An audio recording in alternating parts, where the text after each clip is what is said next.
in your house, house,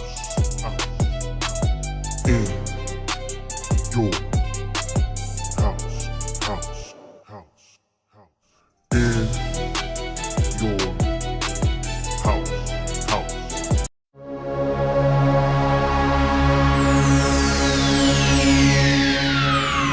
Ladies and gentlemen, may I have your attention, please? The show starts in 10, 9, 8, 7, 6, 5, 4, 3, 2, 1, go. Yeah. In your house with O'Con. Hey, O'Con in your house. Hollywood in your house. Hypocrisy's head in the clouds. Curating all kind of loud. Wrestling in front of the crowds. Paragon's holding it down. Anybody can get it. Josh Joseph standing on his decisions. He is the voice. There is no choice. We is them boys in your house making wrestling noise. Moving fast just like cruiserweight action. In your house is the perfect distraction. Pumpers in your ears when you in traction. Get this work with some wrestling action. Smoke.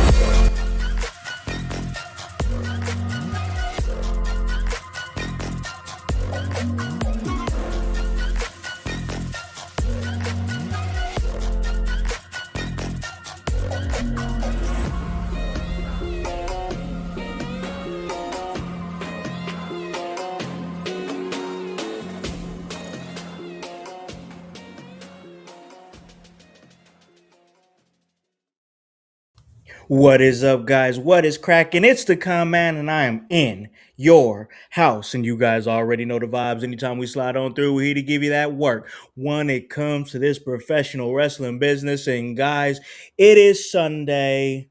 And as my man who I'm about to bring into this show said before the show, if you are a WWE fan, a SmackDown fan, a Drew McIntyre fan, we are currently in the ruthless depression era. Cody Rhodes is the new WWE champion, three-time WWE undisputed champion, and fans are pissed. In the words of Trick Willie, let's talk about it. But before we do, I got to do my due diligence to bring in and on my guys who I talk wrestling with each and every week. And I just said his name. And he appeared. No, I'm not talking about Joe Hendry. I'm talking about our man over on social media doing his thing as a social media manager, Bryce York. B York, what is up, man? What up, household? Glad to be back in your house this Sunday, ready to talk some Smackdown with the crew. Yes, sir. That is exactly what we are about to do. And listen, man, I always got to bring my guys with me. And one guy who's always just my right hand, you know what I'm saying? Always there doing his thing, making the shows clean, bringing us on platforms that are helping us elevate as a team, as a production, as a show. And we do this and we do these shows and, behind the curtains. Tally, you're right. That's what we do right before a show, and we do it together. That's my guy. He's the producer of the show on Wednesdays. He's the educator of Extreme, but every day he's the voice. Josh Joseph, what is up, man? What is up, house? What is up, household? Any B Yorkers out there? How are you doing? How does it go? I am so glad you decided to join us. Daniel Garcia, we see that you're with us, man. All At the the time. start, we love it. Thank you. And yes, Cody's the champ. Ugh. Damn it, man. Let's talk SmackDown. Thank you. Voice is ready to go, but he's not ready to go. I'm ready, but I'm not. Yeah, I'm there with you, man. Oh man. All right. So we had SmackDown and I mean the elephant in the room. There's a lot to talk about. Like once again pulling behind the curtain a little bit, when we were doing our show notes, our rundown of the show, which helps us keep the show organized every single time we go out there. We don't just go out here haphazardly and like we talk wrestling with y'all, but we got a plan when we come out here. That's why we're one of the hottest podcasts in the Midwest, highly downloaded.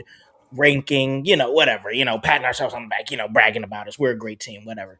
But we're doing our rundown, and I'm doing it. I'm like, all right, here's some of the main points that we have to talk about. And we're going to talk a lot about this one. Oh, well, we have this to talk about, and we're probably going to get into that.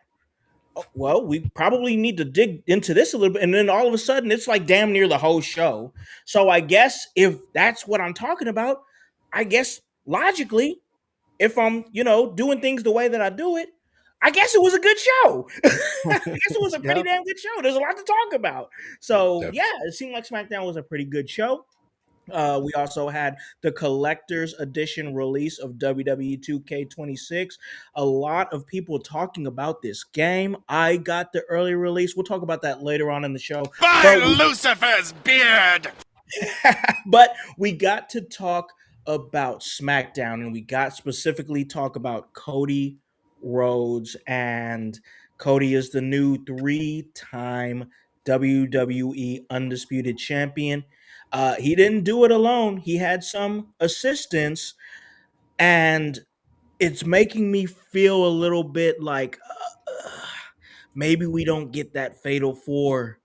I'm starting to feel like less we're going to get the Fatal 4-way. I'm starting to feel more like we're going to get Randy Orton versus Cody Rhodes for the WWE Championship as possibly the night one main event, which I think that's what it should be if CM Punk and Roman Reigns are going to be the night 2 main event. And then somewhere on the card between night 1 and night 2 is going to be Jacob Fatu versus Drew McIntyre, which I don't think is a downgrade for Drew McIntyre.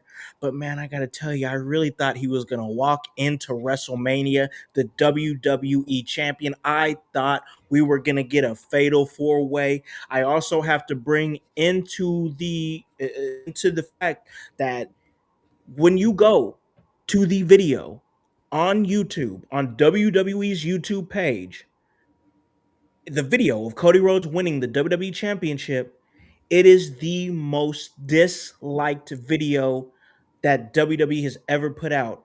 More than anything Jey Uso ever did on YouTube that the fans didn't like. He got over 100,000 dislikes. Get off Voice, my ass, dickhole! I don't know how else to say it. See? Voice, Cody Rhodes, new WWE champion. Give us your thoughts. So right now, WWE is feeling like the bully on the playground, in which the day before you brought him the extra cupcake. And he said, if you brought that, I'm not going to punch you.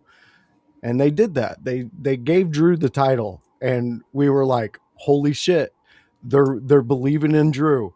Yeah. And now it's the next day and they punched us. Even though we gave them that cupcake, man, they punched us. So the fans are doing what they do and disliking what they're putting out there.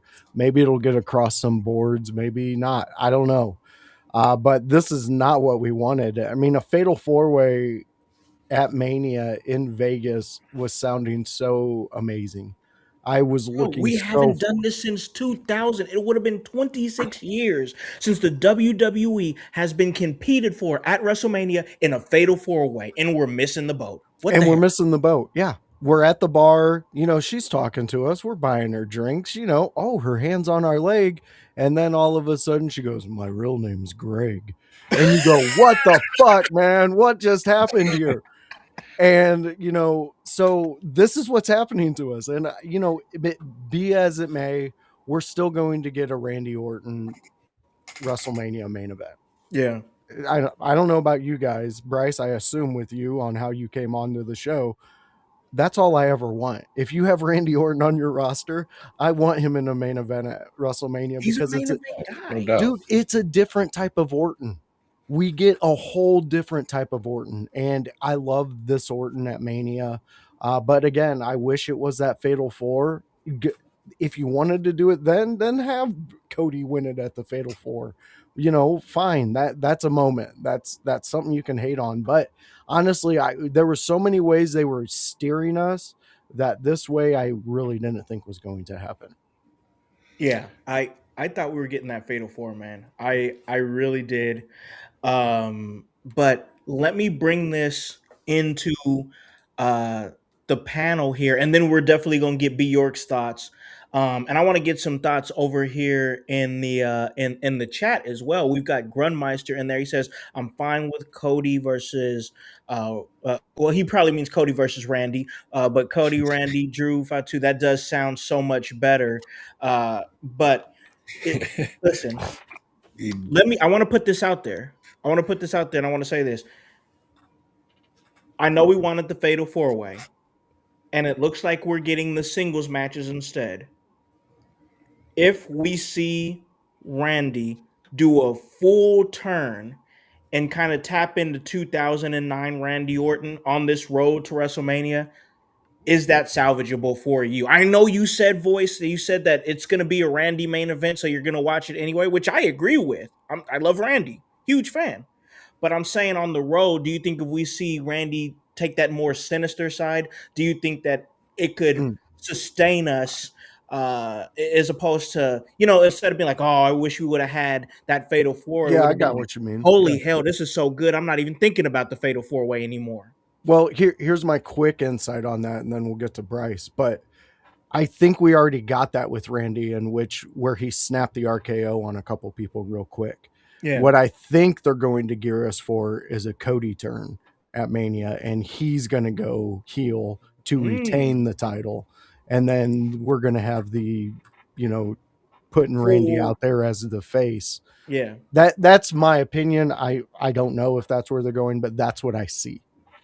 I think that they have the opportunity to, instead of close the door on something at WrestleMania, because people think that when people think WrestleMania, they think this is the end. They think that this is, the last chapter to the story, and then we're going to start a new book. But there has been some times in WrestleMania or in wrestling where WrestleMania is the beginning of the story. I think that's where we're getting right here. It could be the beginning of the Cody Hill turn. Bjork, what you think, man? Uh, Cody, champion, where you at? So going back, like, yeah, we wanted the Fatal Four Way. I think with what it felt like they were building to me for a long while was the way Drew was putting that target on his back and just assaulting everybody. Mm-hmm. It was going to force the hand of, whoever wants to fight this guy is basically going to get in this match somehow. Yep. Like, I know it was so illogical from a standpoint of like, okay, you need to go win the Rumble, you need to go win the Chamber, you need to do these things to get there. But it felt like the way Drew was moving, it was like, all right, you don't want to play by the rules. Next thing you know, it's a Royal Rumble at Mania, the way you're assaulting everybody in the locker room. So I'm kind of disappointed with that, but we're getting that Cody versus Randy that they were teasing for a while when Cody had the belt before. Randy staring at it constantly, and just always a subtle thing before. I think we're gonna get a great match. We have time to build, and so like obviously there is time to pivot in some weird way. I don't know how they do pivot, but like there is time on this build. But also, we do need to establish who is the heel in this feud kind of heading into WrestleMania. I know we were kind of talking about Cody turning at Mania, but why not, Cody turning on the way to protect his title now that he's got it. He struggled to keep it before because he couldn't keep his eye on the prize. He let these distractions get in the way and things like that. But I feel like Cody now, obviously turning at Mania, it's the desperation is he's going to want to keep that thing bad. So Yeah. I guess I'm excited to see how, we wanted the four-way. That's the expectation thing from the fans. We didn't get it. So now everyone's mad, but like, I think we're going to get a great story, a great feud, and hopefully a great character pivot for Cody that we've kind of been asking for a while. Mm-hmm. Yeah. Yeah. Man, this is just me. And here's how I would write it. I'll try to keep this tight. So hopefully you guys follow me. We could do a thing. We could do a thing where it's Cody versus Randy, main event night one. Great match going back and forth or whatever. Cody wins. Maybe I mean it's got to be a controversial finish. I don't know how we make it controversial, but Cody wins controversially to where he did something. Maybe I don't want to say like I'm not saying he needs to do a roll up with his hands on the tights at a night one main event. That's awful. On a WrestleMania main event, we're not gonna do like, oh, I rolled you up and beat you because held your tights. It's got to be something controversial, but something that's got people talking. So, and it's got to make people feel like Cody, did he intentionally do that? Did he mean to do that? Was it an accident or was it on purpose out of desperation to win? And then he wins. It's all said and done. There's electricity. He says nothing. He's got to be quiet on social media all week up into that SmackDown. Everybody's like, what's going on? Why did he do that? Did he mean to do that? Blah, blah, blah. Then you have Randy. Randy comes out and he opens the show on SmackDown and he's like, I don't know if you guys have seen what's going on social media. I haven't been able to get a hold of Cody Rhodes all week. I want to know what's going on. Did you mean to do that? Did you screw me? And if that's the case, be a man to come here in my face and tell it to my face. Did you mean to do it or did you not? And so Cody Rhodes comes out. He's not doing the whole whoa, none of that stuff. He's got to be tight, bro. He's got to be coming out. He can still come out to the song because, of course, he hasn't turned heel officially. So he's still coming out to the babyface song. But we're already seeing the mannerisms of him coming out to the ring start to change a little bit. And he comes out, he hits him face to face, and he's like, Randy, I respect you. I respect you enough to tell you I did what I had to do. I did exactly what I had to do to win that championship. I just hope that you could respect that. And Randy's like, you know what? I respect it because I would have done the same thing. They shake hands. He's like, hey, I'm coming for that title still, though. We got to do it again. He says, of course, yeah. Randy walks past him. Cody, bop, hits him, crowds up. Everybody's going crazy. To capitalize on this thing, the ties that they have, what I would do, once again, this is just me being crazy in voice. I know you'll go out there with me. You'll be out there with me, bro. Oh, I already got something for you. Cody goes out to the ring after he's dispatched Randy. Randy's kind of like trying to get up or whatever. What he can do is he can hit him with the punt. Yes, I was just about to say it. Punt Randy. And I like what you were saying, like him doing like what kind of looks accidental to win. Like I feel like obviously he's got the belt, but like if he's got a couple matches on the road, that's like his tune-up matches or whatever, it's like him slipping into these weird, I don't know, like these accidental bumps or these accidental kicks to the nuts that like, we can clear as day see he just got pushed into it, but it's like, oh, he meant to do it like on the low. Like he basically make him Draymond Green. Like like, oh, I didn't even mean to do. I don't know how I ended up. I don't even know. Can't control my body. Like it just does that. Like I think there's a way. Just finally buys it. Like he's just like, yeah, that was me. I can't control my body. Voice, what you think, man? Where you at on that thought? I like a lot of what you're saying. In my hearing you and then formulating what you're going with. Yeah. I like to do it this way. I like the accidental wins leading up to Mania. And we noticed he's battling with the internal thing. So yeah, Grun, you were right. Cody versus Rhodes. What are we doing? What are we getting at? This is Cody versus Rhodes. That was a cold line. I'm a goddamn professional, motherfuckers. You see this shit? That was a cold line. I do it on the weekly. 4 motherfucking days a week. Motherfuckers. This is me. Anyways, so Cody versus Rhodes in the fact that at Mania, we get Mr. fucking Paul Heyman coming out and lining up with Cody Rhodes. Then we get that Randy Orton going, Why would you do this, Cody? Coming out there and Heyman directs him to punt Randy in the head because Heyman's getting fucked over, in which he's over here with the Vision. They're fucking killing his ass. He's off TV. We see him pop at Mania behind Cody Ooh. Rhodes. He's gonna be off TV for a while.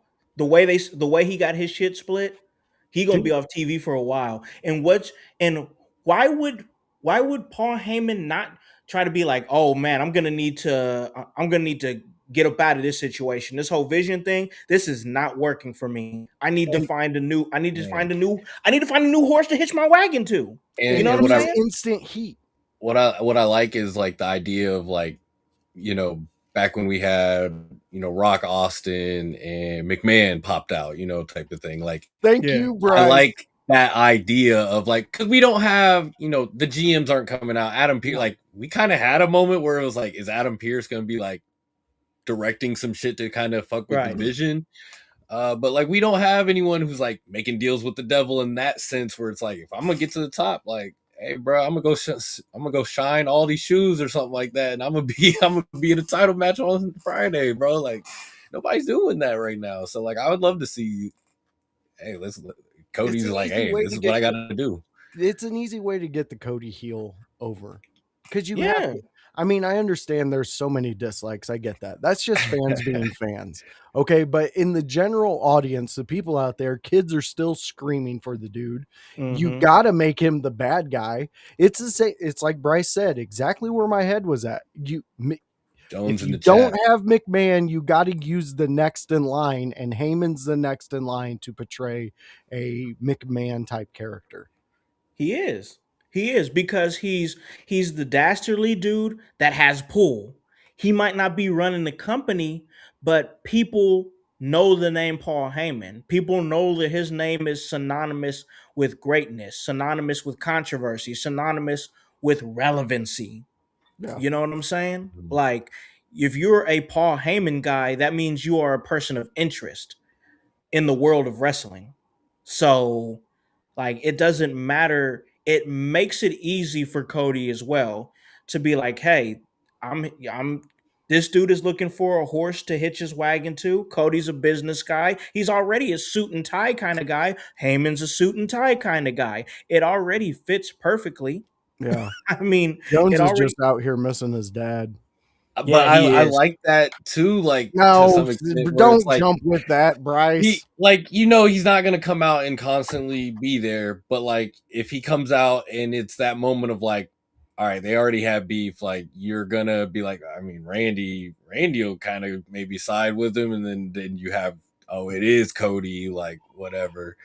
But like, yeah, I mean, obviously I don't expect Dwayne to show up and be there every week or something with him. Like, he clearly failed us the last time, but if he just wants to show up and make me boo Cody, all right, go ahead. Find a Here's the boss. thing. I understand where you're at, and I I was gonna you know, say he's got to I be there believe though. it, but I'm a he's gotta Rhodes. be there I'm a Rhodes. because he's Listen, got to do something. Like, there's got to Yeah. be at least 2 to 3 weeks of him showing up, leading up to it. I know, I understand there's some story there, but fandom alone, that you're just going to kill The Rock if you just do this one moment. In my opinion, I just don't think The Rock is focused on wrestling. That's what it all boils down to. Because at the end of the day, I think we all could agree with Jones here in the chat that if we could get Rock to show up, the story Kevin would be Hart? great. it would be amazing, and we would finish Kevin it. Hart. Damn. Oh. If Kevin Hart show up on my TV in front of Cody Rhodes, I'm gonna be pissed. I'll be pissed off. But it's just the dude's not available, man. He's not locked in on wrestling. He's, he tried to act like he was locked in on wrestling by what was he doing on Instagram? Doing a Rubik's cube and a New Japan Pro Wrestling shirt, and everybody lost their mind. Like, oh my god, he's wearing a New Japan Pro Wrestling shirt. Anybody could wear a damn shirt. Yeah, that's Like, true. just because he wears a shirt doesn't mean he loves wrestling. Like, I see people wear wrestling shirts all day and they couldn't name 5 people on the fucking current roster. So, like, that doesn't mean anything to me, bro. You got to show up. Yeah, coming like if I got to see this dude come and hit his forearm or whatever, I'm like, come on, bro, Hey, relax. bro, he's trying to get them goosebumps going. He's getting them goosebumps going. He's lying. He's blatantly lying to the people. He's like telling them every time, I'm getting goosebumps coming out here. It's literally him slapping his arm. Oh my God. There's so much of a unique feeling. Christ, Jones. Oh my God. He's lost it. He's lost it. He's lost it. He says Rock sends Ava. Listen, Ava ain't going nowhere near WWE. She'd be like, I'm not going there, daddy. I'm not gonna go there. I've already done that. You can't make me be what you want me to be. They don't like me there. Oh my. Man, yeah, I don't know. I don't know the whole Ava thing. That's a whole different scenario. But all right, let's get back on track here because we have got SmackDown to talk about, a whole lot more SmackDown than what has happened and than what we've talked about. And I'm going to go around here. We're going to go to some individual things. I'm going to get your thoughts on it. First, I'm going to start with Voice here because we've been talking about this guy for a year getting to this goal, and now he is deep within that goal. And that's Carmelo Hayes, United States champion Carmelo Hayes, that is. And he defeated Dr. Wagner Jr. in a pretty good match. It wasn't like it didn't blow me away or anything like that, but it was a pretty good match. I like the AAA representation with Wagner Jr. showing up there, really starting to show the fact that anything could happen and anybody could show up to answer the United States Open Challenge. We've seen the United States Open Challenge a couple of different times through a couple of different characters here, talking about Sami Zayn, talking about Ilya Dragunov, now talking about Carmelo Hayes. I got to say, I really think that Carmelo Hayes might be my favorite United States Open Challenge of this current generation. Ilya Dragunov was great too, so it's real close. But Voice, where are you at with the United States Open Challenge and Carmelo Hayes right now? Oh, I love it. I love it. And this match was, at first it started off, it seemed a little clunky, but then by a minute 30 of the match, it picked up and they were hitting everything perfectly. I enjoyed this match. It was a good grappling mixed with high flying. And that's right up my alley on on a SmackDown. I mean, that's what I love. I mean, that's why I was a Thunder kid. I fucking love Thunder. So, matches like that, they hit for me. Mello is doing exactly what the United States title is supposed to do. You're supposed to create a draw by these great matches where you're open to anything, any comer to come and just challenge you, man. And we're seeing it. We're getting AAA guys. We're getting Dragunov for me, he's kind of elevated it, but Mello took it to 2 new levels, not just 1 level. He's taken it to a 2nd level because honestly, all I'm seeing is the next title in line for him, whether it be the IC title or whether it be a world title.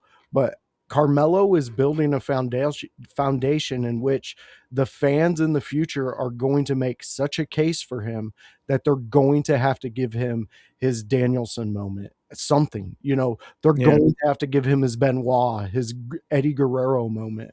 And that Malenko Guerrero shirt you sent, why you trying to make me cry on a Sunday and beg my wife to let me have money so I can buy this shirt? Like, that's what you're trying to do to me on a Sunday. And we see you in there, Switch. We will get to you, I promise. Yeah, most definitely. Thank you for joining us. Yes, thank you very much, Anthony. We see you joining us, OG Tony and Joe. Oh, that chat's lighting up, Voice. It's starting to light up, Voice. It's starting to light up because they heard the fucking shit I'm dropping on this mic. But let me tell you something about Mello dropping in a ring.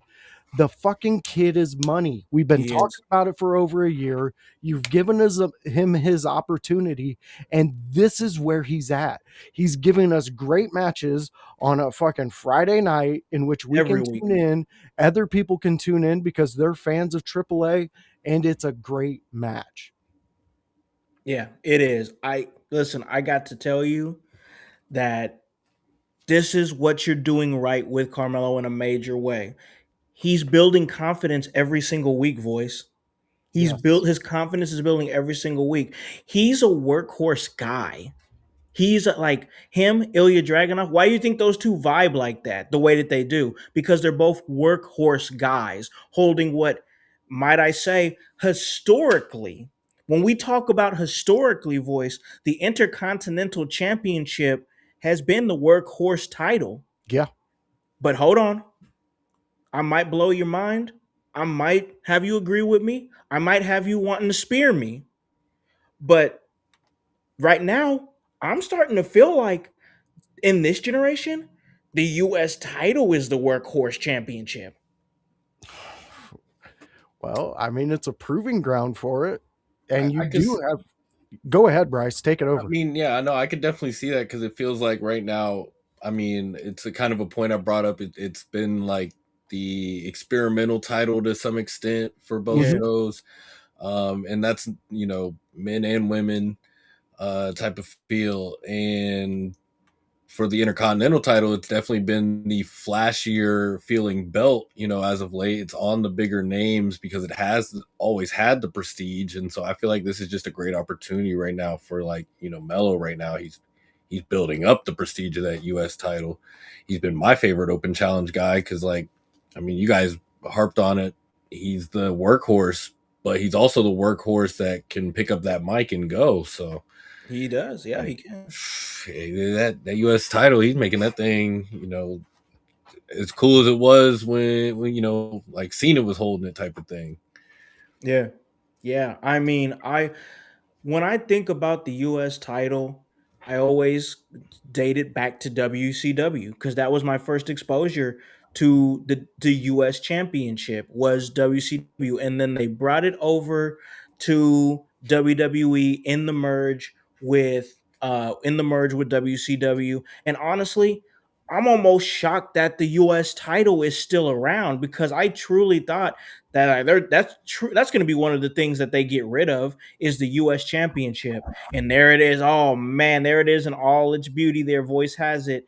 That is the WCW US champion. It's that filter is killing us, man. I want to I see know. Hold it. on. Gotta see me- it. Because I Let me love that title. It's a good looking title. So many names I grew up watching held that title. DDP and whatever you think about him now, back in the day. I mean Goldberg, Booker T. So many awesome names held that US title. And then moving on down the line, you got names like Cena and Big Show, MVP, Matt Hardy. There it is. Man, there it is. The US title. I I think that they ain't never getting rid of the IC title, bro. Hype says they'll get rid of the IC title before the US, in my opinion. That is a WWE title, bro. That's never gonna happen. Never gonna happen. But I love the US title, and I think the presentation of it is really good.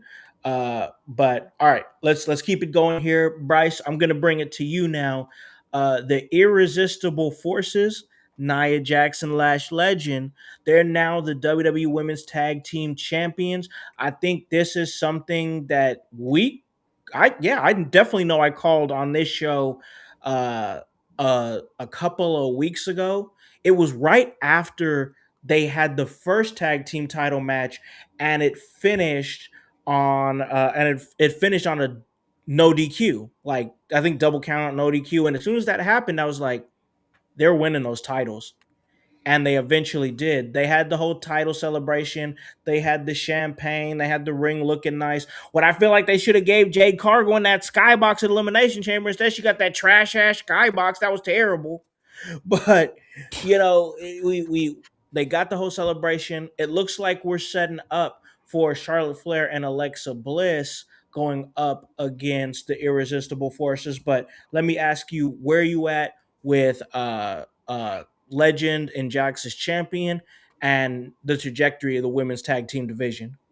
First of all, my biggest pet peeve is when they put two singles people together, they don't give them like a name. They have a name. Like that's already Yeah. like, hey, you're a team.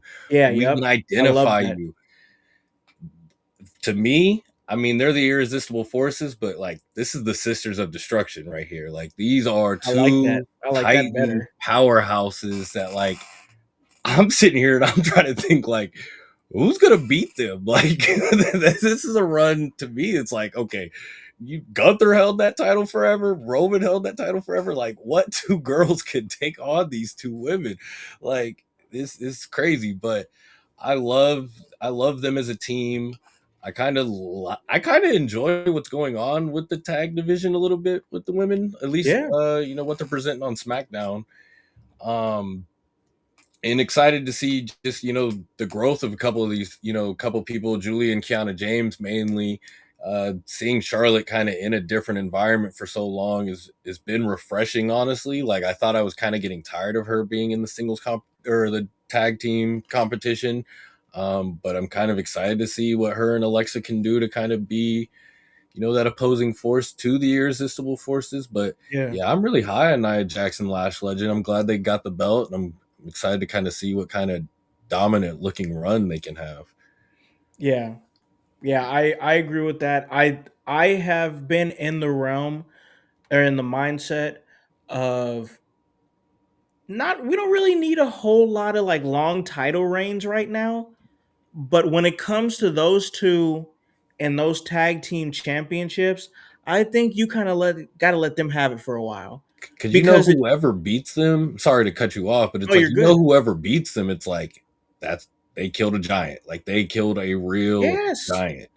The give them a decently long title reign, and then whoever beats them, it's going to be so meaningful and so important when it happens, and it's going to continue. They've really put themselves in a good situation with the women's tag team titles and the women's tag team division right now, because getting it off of Rhea and Io was a great move, and I get it. I see the vision now. I hated their tag run, but I see the vision for sure because you had an established team, two powerhouses, beat two established top main event stars that were tag champs, and now they seem more important for having done that. And now who's going to knock them off the pedestal? I can't even tell you who, but it's going to be a great first test for former champions Alexa Bliss and Charlotte Flair to see what can happen with that. And honestly, I think that they're going to lose, and I think somebody's going to crash out on somebody. Somebody's crashing out. I don't know if it's going to be. I don't know if it's going to be Charlotte Flair. I don't know if it's going to be Alexa Bliss, but somebody's turning heel, and we're going to see Alexa Bliss versus Charlotte Flair at WrestleMania. So that's just my thoughts on it. That's what I think is going to happen. And hey, I'll be excited if we get there. But where we got to go right now is on this commercial break. All right. We got to hit this commercial break real quick because there's still a lot to talk about, ladies and gentlemen. Listen, we have got R-Truth and Damian Priest as the number one contenders for the tag titles. We'll talk about that. Danhausen's on the show. He's hanging out with Miz now, apparently. That's going to be interesting. Hope he doesn't get cursed. I saw what happened to Dom on Monday. And hey, we have got a lot of things moving with Jade Cargill and Rhea Ripley. We're going to talk about that and so much more on the other side of this break. Hello everyone, it's the Pope Elijah Burke, founder and president of the Love Alive charity. I wanted to take this brief moment to share with you my charity's continued humanitarian efforts to positively impact the impoverished communities in and around the greater Jacksonville area. This cannot be possible without your support. If you'd be so kind, please take a moment to visit our website, love-alive.org, to learn more about the charity and its mission. Also, feel free to donate to our 501c3 organization that operates off of the donation of the public, which is you. Whether that be by website or via Cash App, $1 help makes a difference in the lives of others as we continue to positively influence many people by being the change that we wish to see in the world.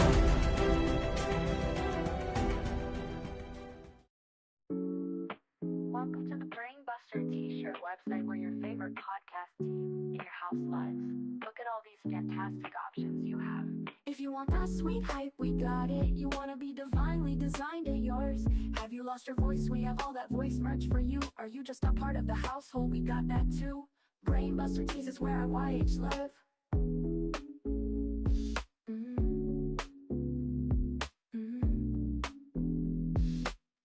Brainbuster teases where I YH live.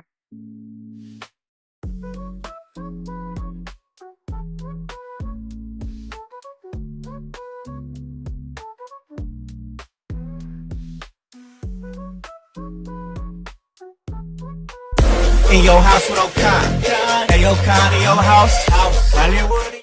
Emerge faithful for coming out to Emerge 91 Blood and Bone. Since 2019, I have been the executive producer of the In Your House podcast. Since 2021, I've had the opportunity and the privilege to be a part of Emerge Wrestling in Columbus, Indiana. The honor and the privilege to tell all of you, right here in the middle of this ring, that Emerge Wrestling, in collaboration with the In Your House Network, will be at the Squared Circle Expo this March in Indianapolis. Indianapolis, Emerge Wrestling in your house. We'll see you in March. Hey, O'Con, in your house. Hollywood, in your house. Hey guys, it's the executive producer of the In Your House podcast, Alakon the Con Man House, here to tell you on this commercial break to like and subscribe to In Your House on YouTube. Follow us on Facebook at the In Your House Wrestling Podcast. Subscribe on Twitch at Team IYH. And remember to follow us on Apple Podcasts and Spotify. And leave a review and 5-star rating. We thank you for your continued support. It all helps for us to stay charted and continue to give you that work. Hey guys, welcome back to In Your House, and I'm hanging out with B. York and the voice, Josh Joseph, and we're talking some Smackdown. We had some great talks. How are you feeling about Cody Rhodes being a 3-time WWE champion? Hey, do you love it? Do you loathe it? Hey, if you're a Thursday listener, you get that reference. But hey, I was up doing my thing. I'm moving, bro. I'm really out here doing this stuff, like keeping it busy, keeping it active. And one of the reasons why is because of Goalie Nutrition. Goalie Gummies, I was able to get the apple cider vinegar gummy and get that going, get that energy from that, get my workouts in and stay on top of it. Been going to the gym for almost a full year now consistently, and I'm proud of myself for that. So, hey, you guys can get your wellness journey going too. All you got to do is go to goalie.com. We can help you out. Put in promo code IYH at checkout. Get a 10% discount and check out everything we're doing on Facebook Live, on YouTube, on Twitch, on X, and then on demand, the audio version. You can get it on your phone, Apple Podcasts, Spotify. Check us out. Give us a follow and give us a 5-star review and rating. So, hey, we're doing our thing here, continuing the SmackDown discussion. And listen, man, my heart is broken, all right? I'm hurt. I'm dying. Where has my tag team division gone? I don't know anymore. It hurts, if I have to be quite honest. You have Fraxium. You're a great team. Enjoy Fraxium. Hell of a team. You have a veteran-laden team like the Motor City Machine Guns. Been watching them since TNA. They're wonderful. Hell, even Los Garzas. They got great competitors. It's a great team. Our number one contender for the tag team champions. I mean, you could have. I don't even like the Wyatt Six. I don't even like but they were there. They've been tag team champions before. R-Truth and Damian Priest are our number one contenders for the tag team champions. Makes sense. I don't even know. Damian Priest and R-Truth are number one contenders for the tag team champions. Mm-hmm. That's the damn truth. Mm-hmm. I don't. Where's my blood pressure medication? Because I'm getting That's pissed. the Like damn truth. I'm getting pissed. Voice, what are we doing, man? I, I don't know. I don't know. I watched it and honestly, I was enjoying the fact that they were highlighting the tag division with, a tournament style elimination. It was cool for this number one contendership. And then all of a sudden we see R-Truth and Damian Priest backstage cutting a promo, getting into a tag team, and then now they're number one contenders. I was there with you. There's so many options you could have went with, but this multi title winning tag team of R-Truth and Damian Priest, how can you deny the greatness of this tag team, House? I don't know. I mean, we're gonna have to pin this comment here from Hype because he's technically right. I mean, they are OG Judgment Day together, so I mean, Yeah, he's got a point. I mean, like Kind for of a me, like one, he had another comment. Where are the Street Profits? What the hell is going on? Well, that's when the tag division died, when they left. They just took it with them wherever the fuck they went. It's with them. Yeah. And They got then I'm gonna be devil's advocate a little bit here. Like I kind of like, yes, I hate the whole let's just throw somebody together, let's do some weird thing. One thing we kind of harped on before is we want to see desperation to get to WrestleMania. We want to see, all right, man, I gotta figure out my way onto the card. I gotta do what I can. And Priestess, he's trying to figure it out. And what did Truth do? The only thing Truth knows how to do is just kind of make things happen. And it's kind of, you're just in it. I think what I hated about the match is that they came out last. Like, I think this would have been a very enjoyable, like, kind of build throughout the match, even if they lost in the end, if they started first and stumbled through every team. Oh, they stumbled to each victory, and this unlikely pairing of serious Damian Priest and goofy ass R-Truth is capable of, all right, we can trip and fall into a pin that wins the first match, and then I can be the serious guy that wins the second match, and then Fraxium or the Motor City Machine Guns, who are the veterans who have, they should be able to kind of go over something, can maybe pick up that win. But so for me, it was just like how they ended up presenting it in the end. Like, why did they come out last and then just kind of get to hit the greatest hits real fast? Or I'll say this: if they would have started out that match and grinded all the way to the end and won it, I would have bought it a little bit more. Because that way you're telling me a story within the match that they're developing quick chemistry on the fly. Yep. Especially when you had no real build beforehand. Like, it's just right. We're in turmoil. Yep. And then turmoil was actually, you got the best spot in the turmoil match. Like, yeah, exactly. Like I there was a way that they could have done it where I would have bought it. Like, even if you're making that makeshift tag team right now and putting him in this situation right now, which I don't agree with, and I got a million reasons why I don't agree with it, but if that's what we're going to do, at least if they open the match, you can show me in the match why I should buy these guys as a contender for the tag team championships. Because it's like sometimes you're in there and it happens. It really does happen. Sometimes you get in a pickup game with somebody that you've never played with before, and y'all just on the fly figure it out. You could have told me that story, and I would have bought R-Truth versus R-Truth and Damian Priest as a tag team.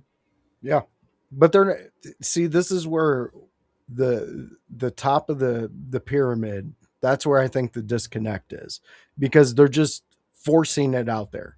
Like they just forced us the second WrestleMania in a row at the same spot. And then the next year it's going to not even be anywhere close to where you thought you could go. Yeah. So they're forcing all these things. So that's showing in the way they're trying to deliver storylines, because Bryce, you're 100% on this. And you too, House. If you're going to fucking tell me the story of these two, you set up a tournament style in which there's a grind, there's a way, then the fan starts believing, then the fans buying more tickets, then the fans getting invested in your product, in which that makes you more money. Because I know you guys love money, or why would we be doing Mania somewhere else next year? There's no logical money. We get it. Yep. So fucking do it smartly, not stupid. We're not fucking marks out here. We love to play the part of being a mark, but don't fucking treat us like a mark. That's when you lose me. And AEW could have told. We've talked about it with the Tekla thing. They're trying to build it up with going up against Chris Statlander. You missed the spot in that and telling the story and building that up. WWE's missing over here. So what the fuck? MLW, what are you doing? Because we might be doing a show about you next week. All these fuck ups, I hope somebody's doing something right. I know JCW's not. You guys are battling a construction worker. That's your biggest fucking storyline going in JCW right now. Wild. Think about that. Oh my gosh. There's just it's a lot, man. It's a lot. So like this makeshift team, I don't know what I mean, because the tag team division on both brands, I mean, outside of the women's tag team division, which I'm over the moon that they're getting highlighted. Like women's tag team wrestling on all levels is getting highlighted. And hey, just quick plug real quick. We're going to have a women's tag team champion, NWA women's tag team champion Marty Bell, live at Squared Circle Expo on March 28th. So if you want to talk if you're a fan of women's tag team wrestling and you want to talk women's tag team wrestling and hear it from the mouth of one of the pioneers of women's tag team wrestling, Marty Bell, Dominican Dynamite, consistently on NWA, also has been contracted with TNA. We'll get her thoughts on it. Women's tag team wrestling is hitting right now, and we're going to get a lot of thoughts on that. That's going to continue. But listen, we got to continue because I'm over talking what's going on with this tag team division right now on SmackDown. I mean, compared to where it was a year ago, it's just weird times. But listen, we're going to get it. We're going to keep rolling with it. And we're going to ride it until the wheels fall off. And speaking of somebody who's going to ride their run till the wheels fall off, let's talk a little bit about Johnny Gargano, who really, up until now, wasn't really that much of a person of interest outside of depression planking on everything. And like, this dude's a former NXT champion, classic matches. I mean, seriously, like one of the guys, like when you think of NXT in great matches, Johnny Gargano is one of those guys, and now he's planking and depressed because his friend left and a mask. So I don't know, man, but now he is a person of interest because the discussion right now is he could be finishing up with WWE. Now, I'm not saying that this is what's happening. I'm just saying, based on what happened on SmackDown and the way he got completely obliterated by Femi, which I'm not going to say anything about that because we're still building Femi. And if rumors are true, Johnny Gargano's on his way out the door. He just defeated a former NXT champion in like mere moments. So like, if you're an Femi fan, we're staying up. We're trending upward with that. But if you're a Johnny Gargano fan, you're like, what the hell is going on? So let me ask this. Where are we at with Johnny Gargano right now? Do we think he's leaving? Do we think that there's a possibility he could ride the Indies? Do we think there's a possibility he can go to AEW? We kind of saw something. If you're an AEW watcher and you're following Tommaso Ciampa, he just had a segment on Dynamite with FTR. FTR is a tag team. Tommaso Ciampa is one man. He's going to need a friend. What's going to go down with that? Voice, where are you at? Johnny Gargano, what's your thoughts? Yeah, I mean, I agree with you. They did set it up kind of over there at AEW if you're paying attention.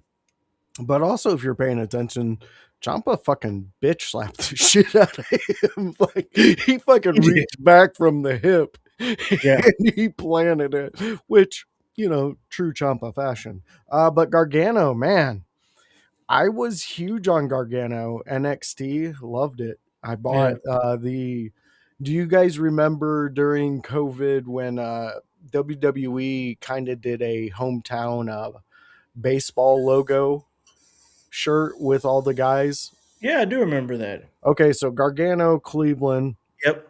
He redid the Cleveland Indians old logo with his face.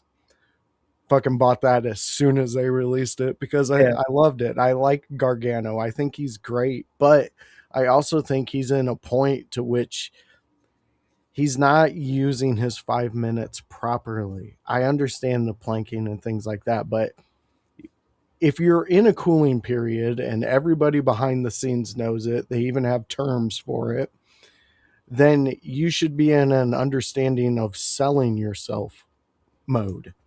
So when you're planking, do extra little things.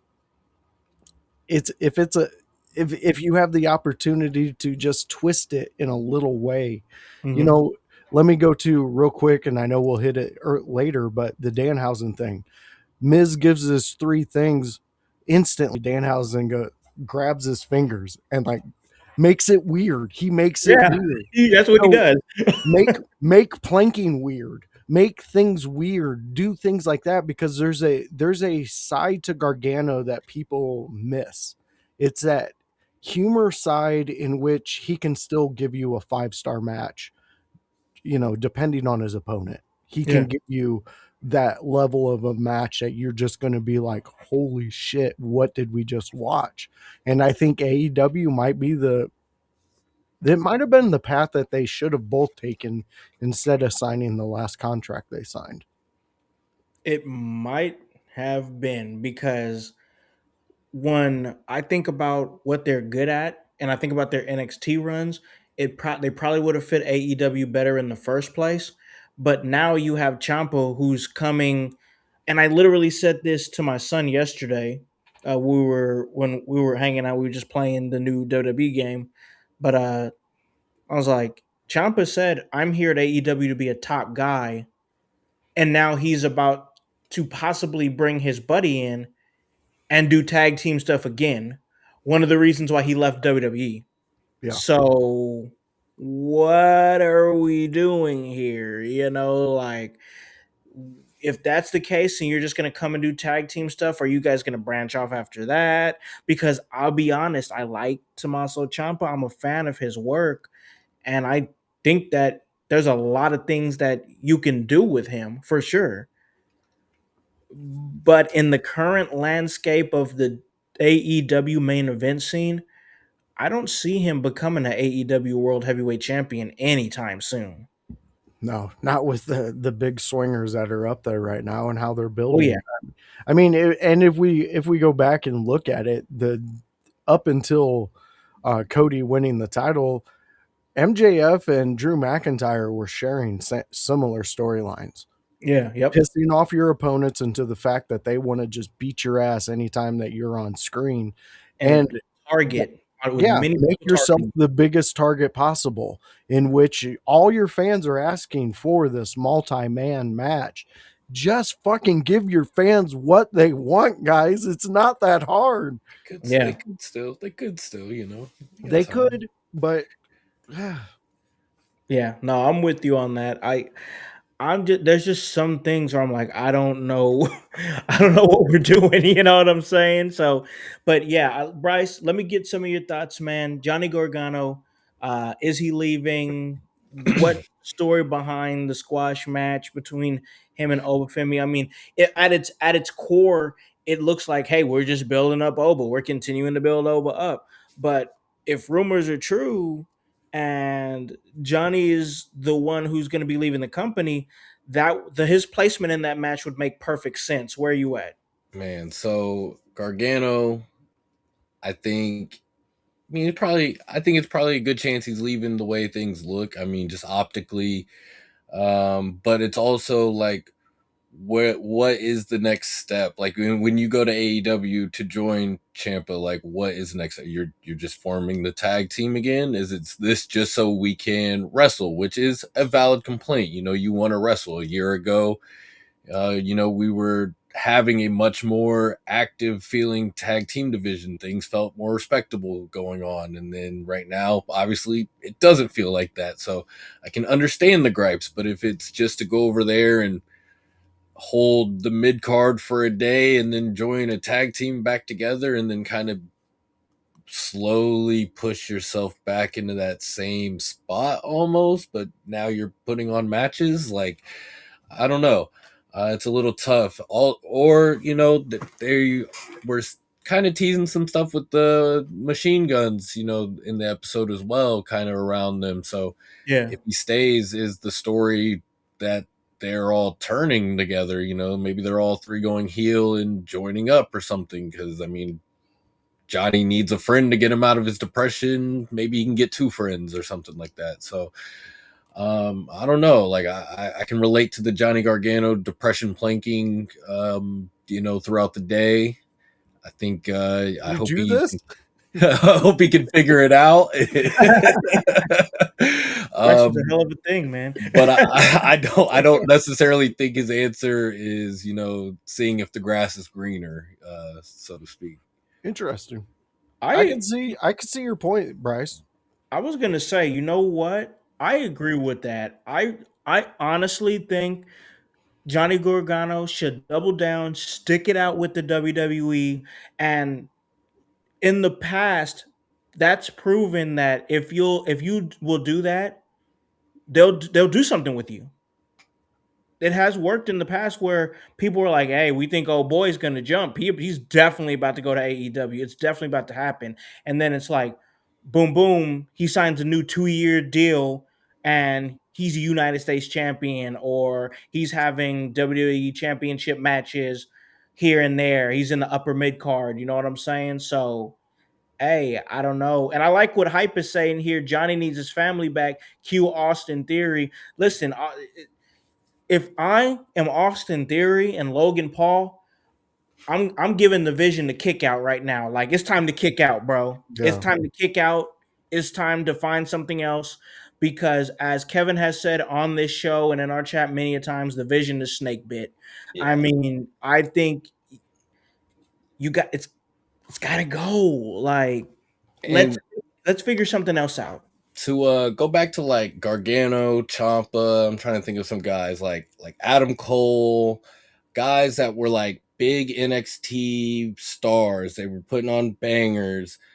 And even right now, I'm thinking like, you know, Ricky Saints, you know, he's gonna be a guy that like maybe he's putting on these great matches on NXT, but it also helps that the roster, like we're not in the era of the 90s and 80s where everyone's this giant bodybuilder per se, but like Mm-hmm. these are guys that like aesthetically, like you put Johnny Gargano in a world championship match against Roman Reigns, although we used to have that Rey Mysterio versus Big Show dynamic all the time. It's like Johnny Gargano, you're about to get choked the fuck out. Like, like get the hell out the ring. Like Roman is about to pin you, and this is about to be 2 seconds. Like, it's just tough for those guys that like we know they're great workers. We know they can put on bangers, but like there is a bit of a ceiling because like, sorry Johnny, you're a short king. Like, you're not gonna jump to AEW and go be world champ.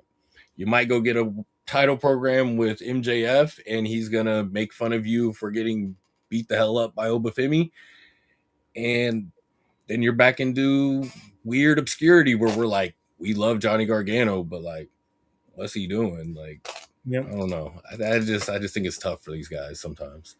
It is when you don't have that look. That's why it's a part of it, man. Like, look at Obafemi, look at Trick Williams, look at Randy Orton well into his age. Like, these are guys that are above 6'3", look the part, look like if you met them in a dark alley and pissed them off, they would destroy you.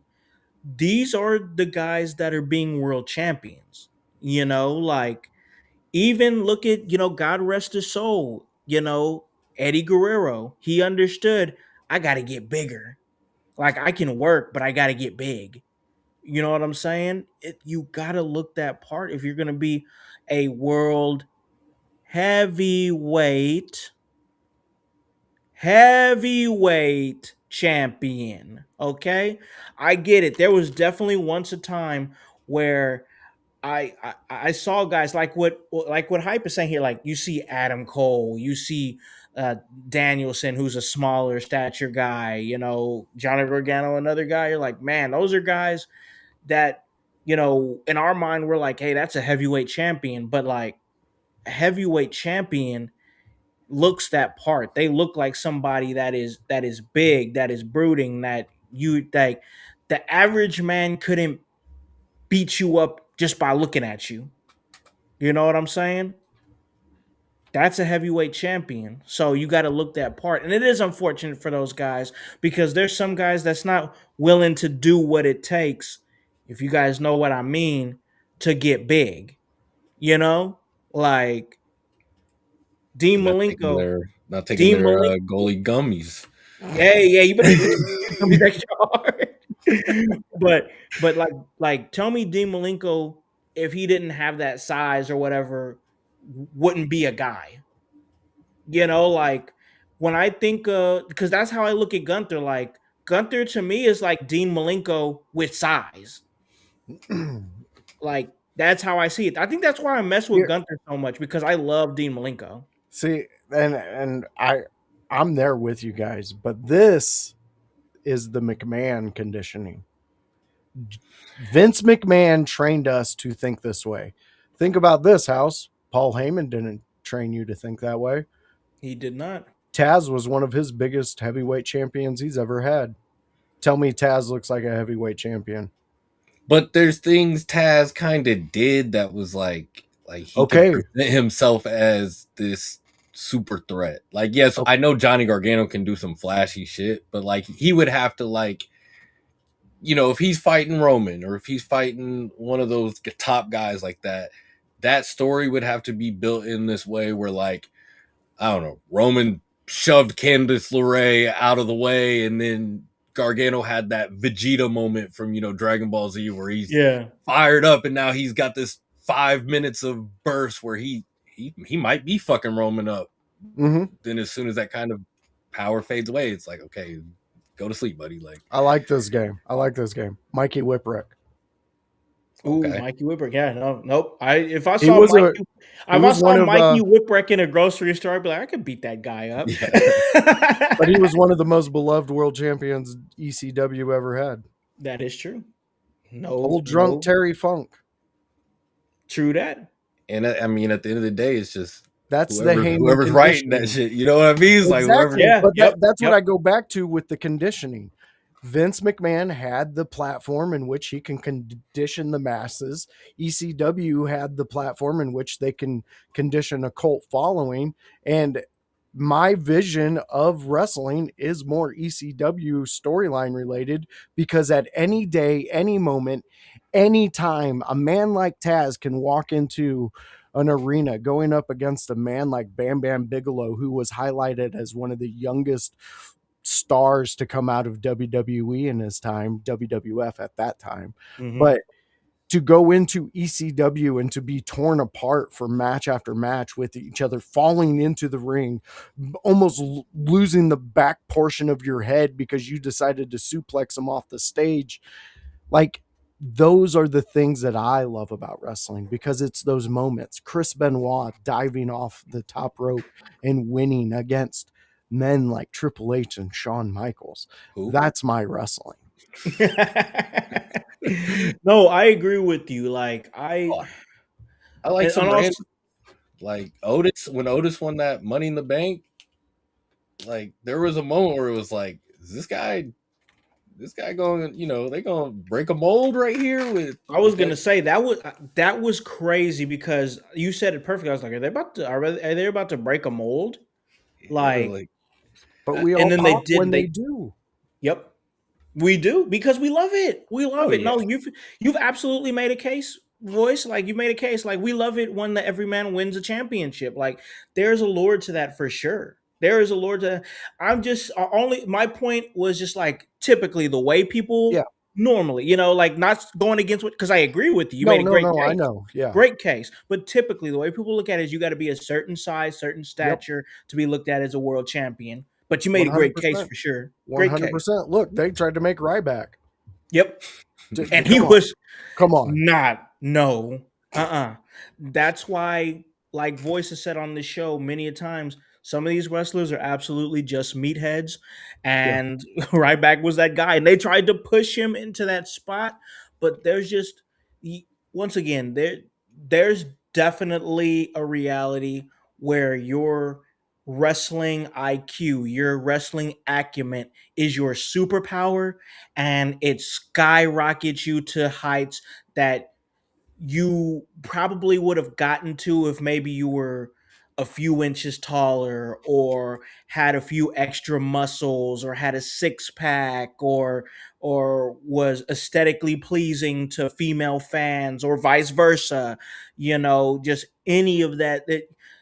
But people don't understand that when you're one of those guys and your wrestling acumen is so keen, why do you think guys like Paul Heyman, besides the fact putting money into wrestling, I get it, guys, but like there's people I know that have put money into wrestling and haven't been able to reach the heights that Paul Heyman has been able to accomplish. Why is that? Because his superpower is his pro wrestling IQ. His superpower is his pro wrestling acumen.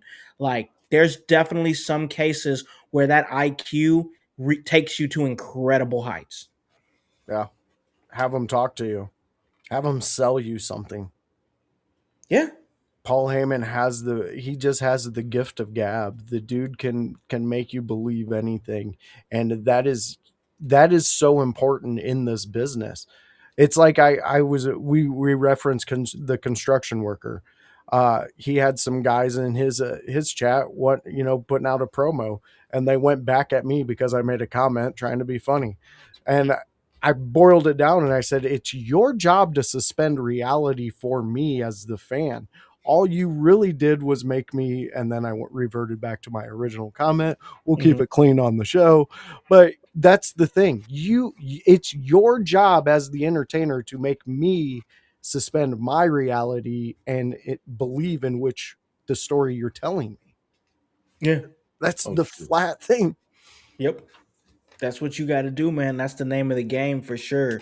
That is the name of the game. So let's keep this tight here because we do got to get to the last thing we want to talk about. But before we do that, I'm going to hop in this chat because the chat's still going and we got Anthony in the chat. And he's specifically wanting my thoughts on this last comment here. He says, do you guys fear that Carmelo's going to become the Stevie Ray of the group where he runs single titles every once in a while, but he's attacking specialist, and Trick has gave me the superstar of the team vibe. So what you're feeling like, if I'm interpreting your comment correctly, is that you're saying that Hayes is going to be the Stevie Ray to Trick Williams' Booker T. You think Booker T or Trick is going to be the guy, and Carmelo Hayes is going to kind of be left playing like the second fiddle or like the right hand man to Trick?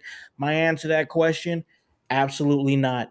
I think these two are going to be two completely different entities on their own. I think they're building up Carmelo Hayes as a workhorse guy, and when he gets that moment to fight for the WWE Championship, he's going to have so many people pulling behind him because of the quality of matches that he's doing, the quantity of matches that he's doing, the way he's presented himself as the United States champion in his current reign, and doing an incredible job, by the way.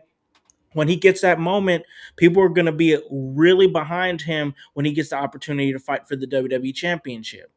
Yeah. I also think that Trick Williams is going to get a WWE Championship opportunity before Carmelo Hayes does. I think that that's where we're going with that, but I don't think one's going to be overshadowed to the other. I think they're going to be more like a Goku and a Vegeta, as opposed to a Booker T and the Stevie Ray. And when I Yeah. say that, I'm going to say they're going to have their own character arcs, their own stories, their own ways to greatness. Voice, if you can give some of your condensed thoughts on that before Yeah. we get to the last thing we got to talk about, which is Rhea Ripley and Jade Cargill. I just gonna say Trick is he's more what we were talking about earlier. He's body type ready for that main event stage, Yep. and he has the ability to carry so many different moments inside one big moment, from making sure he talks about his lemon peppers to making sure that he pauses and looks at the crowd. Yep. Carmelo, his body type, he's got to work a little harder, but look where he's at right now. Look at his legacy right now of just holding the United States title. I mean, they're both going to get there. It's going to be two big bombs meeting up at one moment. And I think they're going to break the mold for the idea for the future of how we view these champions coming in. And I just, fan wise, I think they're going to be pushed very high. Yeah, I don't think I don't think there's gonna be. I think they could tell a really good story as far as like, oh, one's jealous of the other's Oh yeah. success, or they can tell a wonderful story with that. But as far as like behind the curtain, behind closed doors, I think they're going to have individual success, and I don't think they're gonna let they're not gonna let like Trick's not gonna let success of Carmelo Hayes make him feel no type of way and vice versa in real life. I think these guys are thick as thieves. I think these guys are brothers. They were in playgrounds together in NXT. And I just think there's that real love between those two. But when they tell that story on screen of jealousy and hatred and competition, it's going to be a damn good Yeah. story. Bryce, where are you at, man, with that thought by our guy Anthony Manzano in the chat? Man, I mean, Tony G kind of took me exactly where I was starting to think is like, I mean, if they're a tag team, I don't think they're, Harlem Heat, but they're DX in a way where like I think Yeah. they're gonna be those top guys for the future. They might come together, but they're coming together just to be a Trick Mellow gang, and then one of them's gonna, bitch slap the other or something because Yep. we need the title. They're gonna be in that triple threat where Cena's in the corner and watching, the super kick happen type of thing. Like, I feel like that's their dynamic. If they're, to take another random, like the Pokemon games, when you started Pokemon, you picked your rival and they're always right with you. They Yep. be a badge ahead of you because they got to the area just before you, but Yep. right there with you. You're about to fight them, fight the gym, and then bam, you're right back even, and then competing all the way straight to the top. So I feel like, yeah, I don't think there's really a second fiddle necessarily. I know Trick's getting presented in the main event scene, but he's not holding a belt right now. And so I think for that, like, it speaks in different ways. And yeah, they are an example of like Trick is the big guy. He's got the height, he's got the look. Melo's a little shorter, so like we said, he's got to work a little harder. But I think you'll see them both just. That's the scene eventually. You'll see them cross paths, Money in the Bank, they'll be in that multi-man match. They'll be in those things together where it's like, okay, we know they're still right there. Like, that's how I like that comparison with DX because Trick does remind me of following Tripp's storyline. He's the main event guy, but he's just not getting there yet. Not getting Yep. there yet. And his Yep. buddy over here is Shawn Michaels fucking collecting a belt and making a name for himself. There's going to be that moment of jealousy, and that's when I think I want Trick to be the jealous one. I like it. I think it makes more sense for Trick to be, the jealous one in this one because his bravado is so big, which means his ego is so big. And Inquisition's there. Inquisition's comment, that's a good one. Even Trick Williams' girlfriend, Lash Legend, touched gold before him. That's a hell of a bar right there. So we're going to go ahead and pin that one. That is great. Love that. But man, I'm loving this conversation. We're about to wrap this thing up though, but let's get to the last thing that we have to talk about before I give you guys my early thoughts on WWE 2K26, and I'm going to keep those real tight. But we're at the ending part, our last segment of the show. We got to talk Rhea Ripley. We got to talk Jade Cargill. We got to talk one of the title matches for WrestleMania for the WWE Women's Championship. There's been a lot of tension between these two, mainly online. We've seen many talents come to Rhea's defense on social media. Names like Chelsea Green, names like Piper Niven, and it has grown and cultivated this thought, this idea, this narrative now that's being put out there by some of the wrestling news sites, the insiders. There's real life heat for Jade Cargill, the women's champion, from women in the locker room. That she really carries the ego and the bravado that she has inside of the ring when the cameras are on, and she carries that with her backstage. Now, I will say this. Jade Cargill does not have an extensively long wrestling background. It would absolutely make sense that only thing she's doing when the camera is on is being who she actually is and still being that when the cameras are off. We've heard a lot of reports about Jade Cargill. Once again, I got no personal beef with Jade, and I think she's an incredible athlete and does her thing. But I'd be a cold liar if I didn't say that I could definitely see her being kind of an asshole in the background. I could see it. And Rhea Ripley is universally loved, universally liked, top girl status, one of the not one of the top women wrestlers in the company, one of the top wrestlers, top personalities in the company, period. Listen, man, I don't want to be that guy, but I say, like, I like Jade, but hopefully there were some conversations had in the back, because they were able to keep things copacetic when they did the promo on SmackDown. But man, there's definitely that narrative that Jade is a little bit too much, a little bit this, a little bit that. Voice, where you at, man? Jade Cargill, Rhea Ripley, title on the line. This is the second year in a row we've had some backstage drama going around the women's championship match going into Mania. Where you at? Well, where I'm at is you guys didn't out there who got Jade behind and put her in your promotion. You guys didn't realize that she's what we know from high school, a champion. She's a champion. That's what, when you're in the sports world, this is your mentality. Sometimes it happens, sometimes it doesn't. Sometimes you get people who just go, you know what, that's not me. But Jade's been told she's great since she's picked up any type of sport, because she's great in anything that she does. Someone won a freaking gold medal with a broken neck with the same type of attitude until he got checked a couple times by veterans. So fair. If any of those veterans want to step the fuck up and do the old timey shit that is proven to work, step up to her. Go ahead, do it. Teach her that. Because that's the only way you're going to do that. That's the way you solve things in a locker room. I know that we all want to go, oh, feels make me feel so good when I talk about them, and all my feels just feel so good and they're filled up all the way to my happy spot. Yeah, that's great, but this isn't what you're dealing with. You're dealing with somebody who is a champion from other sports coming into a world in which they built her like Brock. Like, what am I missing? What am I missing? Because everybody else is seeing something else. You're getting what you paid for. No one has taught her anything else. She's used to being in highly competitive environments. And then you tell her to go, we need you to go out there and put that energy out there on camera. So then she fucking does it.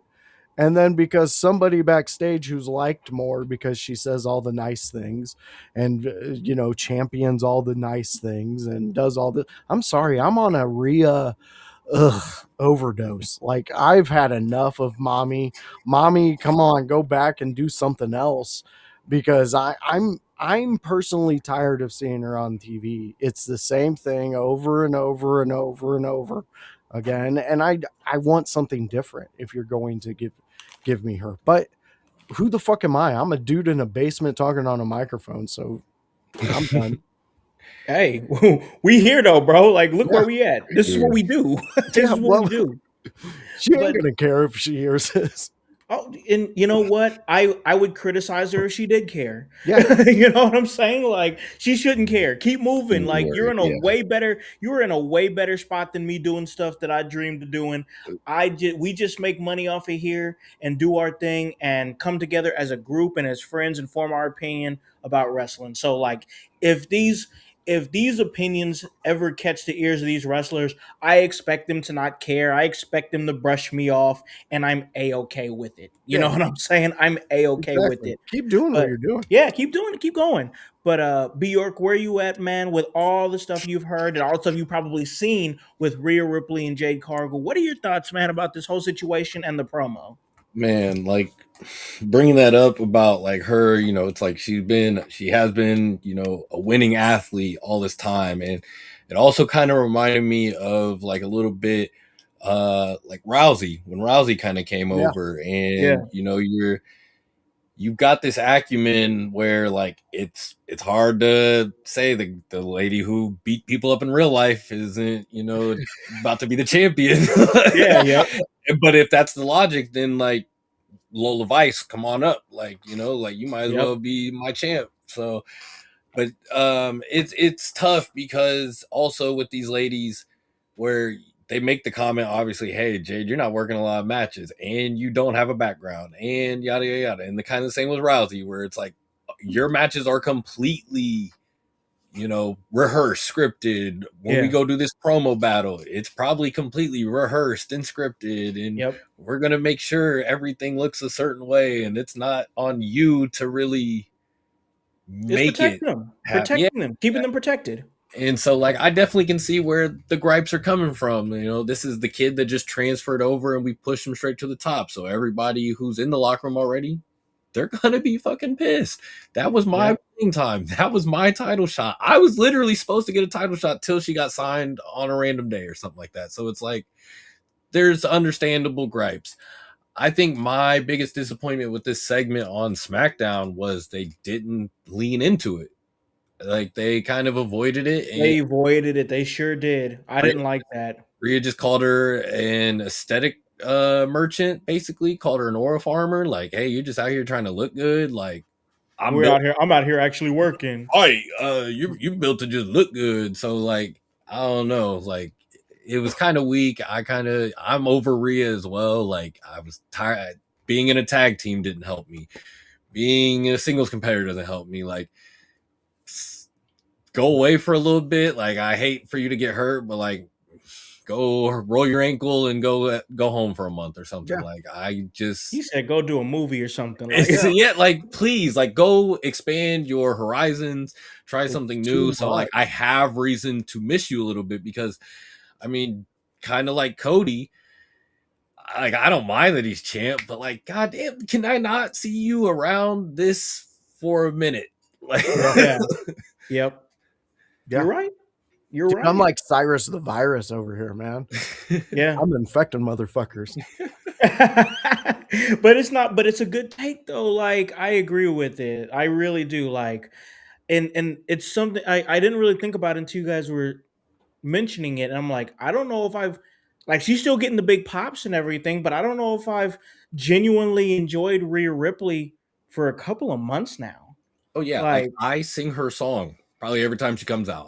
I'll do the stomp, like, but then it's like once she's there, I'm like, all right, man, like, what's next? Like, yeah. No, you're right. So we'll see what happens going into this thing. Once again, we got to ride out here, but I do want to make sure I bring this up and keep this tight. We did have the soft release of WWE 2K26. It came out. I got it, checked it out. Spent a good little part of my weekend playing it with my son, and I got to tell you, the game is fun, man. The game is fun. If you play it all year long like I do, I definitely would recommend getting one of those collector's editions like the Monday Night Wars edition or some, something like that, one of those bigger editions. I definitely, because you're going to get the content and you're going to like it all year long. They announced Danhausen is going to be on the game later this year. That's dope. Royce Key's going to be on the game later this year. A lot of AAA representation. The Hardys are coming to the game, so be able to play as the Hardy Boys. That's going to be dope. The ragdoll physics on there where you get thrown off of like the Hell in a Cell and like you sit over here flipping, like it looks like some GTA type fall animations, Goat Simulator type fall animations. I Like, love it. yeah, it's so fun. It is so How's that fun for that fire? reason. The Inferno match, I did it with my daughter, and I beat the hell out of an 8-year-old. Like I did, Yeah. like I threw her into the fire. We were Undertaker versus Kane. They got the 1998 Kane finally in the game after Oh, all these years. Finally, like it's perfect, bro. They really checked a lot of boxes. Royce Keys is going to be playable in WWE 2K before he ever has a singles match with the company. Pin that one for our last big pinned comment of the episode because that one's great. But I got to tell you, if you are a wrestling fan, if you're a gaming fan, if you just like to have fun, if you are even a fan of like AAA, because there's a lot of AAA representation up in there, like the ringside pass, there was people talking bad about the ring. Like there's stuff you can unlock stuff so easily. You know what I'm saying? Like you really can unlock stuff pretty easily if you want to pay. Recommend it, you know what I'm saying? Because microtransactions, BS, and stuff like that. But it's not hard to grind for the shit. All you got to do is just play the game. That's literally all you got to do is play the game. So like, I recommend it. It's a great game. And yeah, hopefully we're gonna be doing some awesome stuff here with that game here in your house. But let's call this thing a great episode. Ride this off into the sunset. Voice, if there's any thoughts you have on the game or anything that you're anticipating, if you decide to pick it up, you can give that to us and then let them know where they can catch you at. yeah, I'm looking forward to the game when it finally comes out and everything. I don't pre-order. I got fucking kids doing so many goddamn things. I barely have I enough for understand, Mountain bro. Dew. So, it happens, but we're here. But fans, if you enjoyed what you seen here, a little flavor of it, you can join me on Tuesday night with Kevin Calloway. He is our Chaos Goblin. He's our professional who knows the ring from post to post, coast to coast. Kevin Calloway has done it all. So come join us on a Tuesday night at 6 p.m. where we discuss Monday Night Raw. We give you the breakdown, what we thought, what we liked, and what we're going to discuss. The chat has been hot for that one for 2 weeks in a row. So come and join us and have some fun for that one. That's 6 p.m. on a Tuesday night. Wednesday night, we're getting back into the swing of it. It's an extreme night. It's filled with fire, thumbtacks, ladders, chaos, rivalries, anything you can put into a promotion. ECW did it, and they did it very well. And me and Howse, we cover it. It's a fun time. It's the ECW watch along with me and Howse, and we watch, ECW. What we're doing right now is breaking down rivalries that we enjoyed, what we want to learn more about, what we want to introduce you, the fans, about. The whole idea is a chapter book in which we break down the rivalry, and hopefully we build it up enough that you go and check it out and rewatch it and keep ECW alive. So fans, that's on a Wednesday at 6 p.m. If you haven't had enough of the voice and all his chaos and friends and everybody he brings to the table, come join us for AEW Thursday night Dynamite recap, where that's right, we recap AEW Dynamite from Wednesday night. That's me, OG Tony, and Howse, and we talk AEW. We talk everything we liked, what we didn't like, what we would have done a little differently, or what we would have just kept the same and just sat back and enjoyed. You can get all that on a 6 p.m. on a Thursday night with me, Howse, and OG Tony. So fans, join us for this end of the month. It is a Squared Circle Expo. To keep up to date on everything we do, as you've seen in the corner of the screen, all episode long is a QR code. That is a direct link to our Facebook page. That'll get you kept up on everything we're doing at the Squared Circle Expo. Me and Howse have been talking so much about this. Me and Jones have been discussing skit ideas. There's going to be so much there. Fans, this real world idea is actually taking legs. We have it all planned out. It's going to be a fun time. Just stop in, check us out, hang out with us. We're going to have links if you want to be helped financially coming up. We got Howse in production getting ready to do a video for this. So fans, it's going to be directly to us. We said, fuck everybody else. We don't want you taking any bit of our money or anything that our fans want to give us, because this is for us. So thank you. I know I ran a little long, but Squared Circle Expo is important. It is very important, and we want to see you guys there checking us out. We have got things moving. It's going to be a great time. It's going to be a defining moment for In Your House for sure.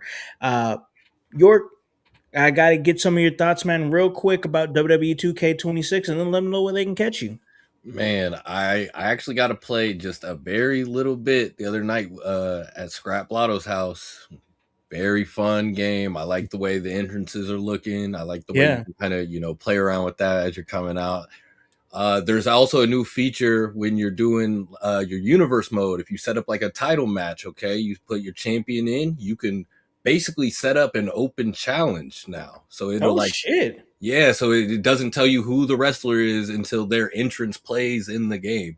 So that's just a random feature I saw that I was like, that's sick. Yeah.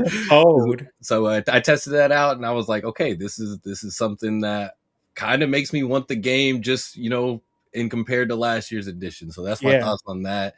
I'm B York. You can catch me on the Facebook for In Your House. I might be in your house, but please don't call cops. Or you might be able to catch me at the Squared Circle Expo, hanging out, trying to see all the great stuff going on.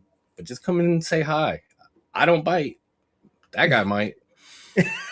Yeah, voice might. You're more guaranteed on that one. Man, this was another fun episode. And guys, I enjoyed doing this with y'all. But listen, I got to skate out of here. We all got to skate out of here. But listen, it's all part of the work. And that's HOWSE, and the W stands for work. So for B York, for the voice, Josh Joseph, and the whole team here at In Your House, I'm Khan, the Con Man House, here to remind you to tell a friend, to tell a friend, to tell a friend, to hop on this bandwagon, get on or get gone. Because the household is still going mighty strong. You guys have a great day and a great rest of your week. Peace. Yeah. In your house with O'Con. Hey, O'Con in your house. Hollywood in your house. Hypocrisy